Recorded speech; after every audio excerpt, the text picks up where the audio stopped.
Les fidèles musulmans de la commune de Bondoukou se sont déplacés massivement à la grande place publique à l'occasion de la célébration de l'Aïd el-Kébir, en présence des autorités administratives, politiques, la chefferie traditionnelle et des autres confessions religieuses.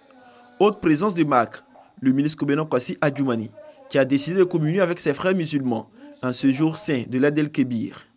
L'adjoint au grand imam, El Hadj Ismaël Timité, a invité les fidèles musulmans à la cohésion et à la paix. Quant au ministre Kobenon Kwasi Adjoumani, il a demandé aux imams, aux fidèles musulmans, de toujours prier pour le président de la République, Alassane Ouattara, et pour son gouvernement, qui ont beaucoup de projets pour le district de Zanzan. Le ministre Kobenon Kwasi Adjoumani a également souhaité des prières pour la consolidation de la cohésion entre les fils et filles du district de Zanzan. Vêtus de leur plus beau boubou, les fidèles musulmans de Tiassalé se sont donné rendez-vous au stade de la SAFCO pour célébrer la commémoration de la fête de la Tabaski.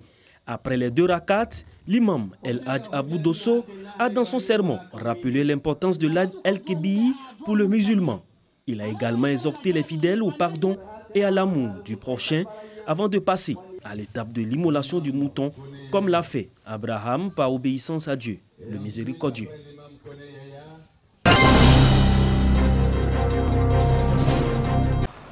Relier Fénon, village situé en territoire ivoirien, et Soula en Guinée n'était pas chose aisée, surtout pendant la saison pluvieuse. Car aucune infrastructure ne permettait de traverser le cours d'eau qui sépare les 2 localités. Pendant des décennies, c'est en pirogue que les populations effectuaient les échanges commerciaux en saison de pluie. Mais depuis quelques jours, la traversée est devenue une formalité pour ces populations qui, à l'origine, constituent le même peuple, mais séparées par la tracée coloniale. Grâce au conseil régional du Bafing, un pont a été construit, une infrastructure qui facilite le déplacement des populations et aussi le renforcement des échanges commerciaux entre la Côte d'Ivoire et la Guinée au niveau de la sous-préfecture de Bouko dans le département de Koro. Selon l'enseignant Diomondé, président du conseil régional du Bafing, cette infrastructure va renforcer la cohésion entre les populations. Pour moi, c'est un acte de développement, car pour nous, la route précède le développement. Et la population de Soula vient encore de tisser, de renforcer le lien entre donc les 2 communautés, et même qu'il y a une communauté d'ailleurs, qui par la langue et par les liens historiques. Les autorités guinéennes ont félicité le conseil régional du Bafing pour la réalisation de ce pont qui est attendu depuis des décennies. Le sous-préfet de Bouko se réjouit de la construction de ce pont qui va redynamiser les activités et des postes de douane installés dans sa circonscription administrative, tout en boostant les activités économiques. Le pont vient matérialiser le lien de fraternité légendaire qui a toujours existé entre ces 2 peuples. Et moi, je voudrais exprimer ma joie de ce qu'aujourd'hui, les administrés de la sous-préfecture de Gassouba verront le bien-être amélioré. Et ça, je le dis, qui emprunteront ce pont-là pour des échanges commerciaux, pour des visites familiales. Ce pont d'une valeur de 15 millions de francs CFA est le 3e réalisé par le conseil régional du Bafing pour rapprocher ses populations et celles de la Guinée tout en boostant les échanges commerciaux entre la Côte d'Ivoire et la Guinée.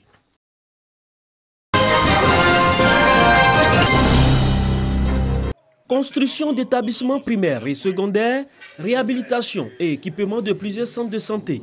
C'est le bilan présenté au cours du 2e conseil municipal de Komboro-Dougou. Nous sommes dans le département de Korogo, au nord de la Côte d'Ivoire. Des actions inscrites dans le programme de développement de la localité. Des initiatives de la municipalité qui ont permis aujourd'hui de faire de l'éducation pour tous une réalité. Elle améliore également les conditions de vie des populations de Komboro-Dougou. Au cours de cette rencontre, le maire de la commune de Komboro-Dougou a exhorté les populations et particulièrement les cadres à participer au développement de la localité. Un engin roulant a été offert à la brigade de la gendarmerie afin de renforcer la sécurité à Komboro-Dougou. Au terme de cette rencontre, le budget d'investissement de l'année 2019 est adopté. Il s'élève à 102 millions de francs CFA. Selon les données statistiques de 2015 du Comité ivoirien pour la protection de la nature, la désertification menace 70% de la population rurale. Pour lutter contre cette avancée du désert, l'association des jeunes du village de Songori dans le département de Bondoukou a décidé d'initier une journée de l'excellence et du développement durable. Et justement, une opération de plantine d'arbres a été lancée dans ce village. Une opération qui permettra de planter des centaines d'arbres en vue de préserver la biodiversité. En choisissant de primer les meilleurs agriculteurs, nous voulons par là promouvoir le développement durable. Une opération de plantine d'arbres soutenue par le président du conseil régional du Gontougo.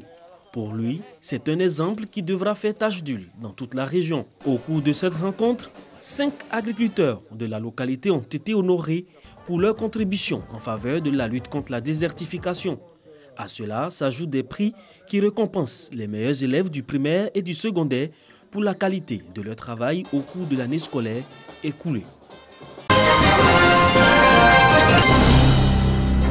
Centre hospitalier régional de Gagnoa.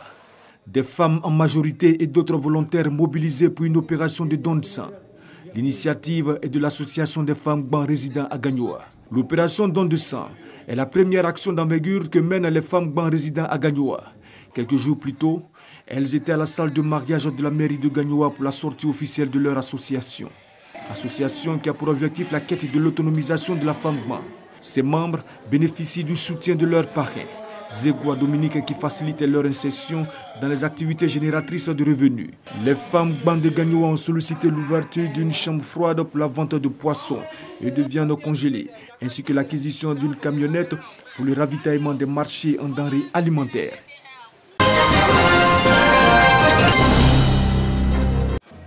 Fresco, bien qu'étant chef-lieu de préfecture et une commune à un chef de village, depuis 18 ans, ce poste était vacant. La raison, une divergence sur le choix du nouveau chef. Depuis quelques jours, c'est chose faite. Fresco a un nouveau chef de village. Il se nomme Raoul Zab Avi. Son investiture a donné lieu à une grande fête populaire qui a mobilisé l'ensemble des fils et filles de ce département. À leur côté, les autorités administratives, religieuses et les autres chefs de village de la région du Boclé. Le peuple de Fresco est ici rassemblé ce jour pour célébrer l'intronisation du chef Zabavi Raoul. Un événement important qui symbolise l'attachement de chacun et de chacune à notre culture, à notre histoire, à nos valeurs. Le nouveau chef de village de Fresco reçoit des mains du sous-préfet son arrêté de nomination. Le préfet du département lui prodigue par la suite des conseils pour renforcer la cohésion et maintenir le climat de paix. Cette investiture répond à 2 critères, à la fois aux us et coutumes et aux critères démocratiques. On ne pouvait pas mieux tomber après 18 ans de tergiversation parce que les gens interprétaient selon leur bon vouloir, selon leurs intérêts, les us et coutumes. Le chef doit éviter de s'endetter auprès du premier boutiquier. Et même si le chef est le plus beau, il devra éviter d'être avec les femmes des autres. Le chef ne prend pas à la hâte les décisions de jugement. Le secrétaire d'État en charge de la promotion des PME, Félix Anoblé, représentant le Premier ministre Amadou Gon Coulibaly, a exhorté les populations à accompagner le nouveau chef de village de Fresco dans sa mission, celle de garantir la paix, la cohésion et surtout le développement. Un nouveau départ donc pour un peuple, mais aussi pour une région lancée dans la dynamique de développement.